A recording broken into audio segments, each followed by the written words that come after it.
ಒಮ್ಮೆ ಗುರು ರಾಘವೇಂದ್ರ ಸ್ವಾಮಿಗಳು ತೀರ್ಥಯಾತ್ರೆಯಲ್ಲಿ ಒಂದು ಹಳ್ಳಿಗೆ ಬಂದರು.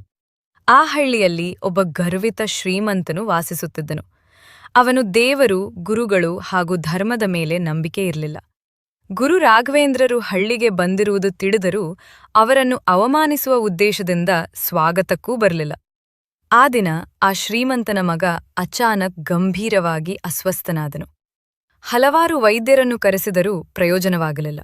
ಮಗನ ಸ್ಥಿತಿ ದಿನದಿಂದ ದಿನಕ್ಕೆ ಕಠಿಣವಾಗುತ್ತಾ ಹೋಯಿತು. ಕೊನೆಗೆ ಆತನ ಹೃದಯದಲ್ಲಿ ಭಯ ಮೂಡಿತು. ಗುರು ರಾಘವೇಂದ್ರ ಸ್ವಾಮಿಗಳು ಮಹಾತ್ಮರು ಎಂದು ಜನರು ಹೇಳುತ್ತಿದ್ದ ಮಾತು ಅವನಿಗೆ ನೆನಪಾಯಿತು. ಅಹಂಕಾರ ಬಿಟ್ಟು ಕಣ್ಣೀರಿನಿಂದ ಗುರುಗಳ ಬಳಿ ಬಂದು ಶರಣಾಗತಿಯನ್ನು ಬೇಡಿಕೊಂಡನು. ಗುರು ರಾಘವೇಂದ್ರರು ಕರುಣೆಯಿಂದ ಅವನ ಮನೆಗೆ ಬಂದು ಪ್ರಾರ್ಥನೆ ಮಾಡಿ ಮಂತ್ರಾಕ್ಷತೆ ನೀಡಿ ಆಶೀರ್ವದಿಸಿದರು. ಅದೇ ಕ್ಷಣದಲ್ಲಿ ಮಗನಿಗೆ ಚೇತರಿಕೆ ಕಾಣಿಸಿತು. ಕೆಲವೇ ದಿನಗಳಲ್ಲಿ ಮಗ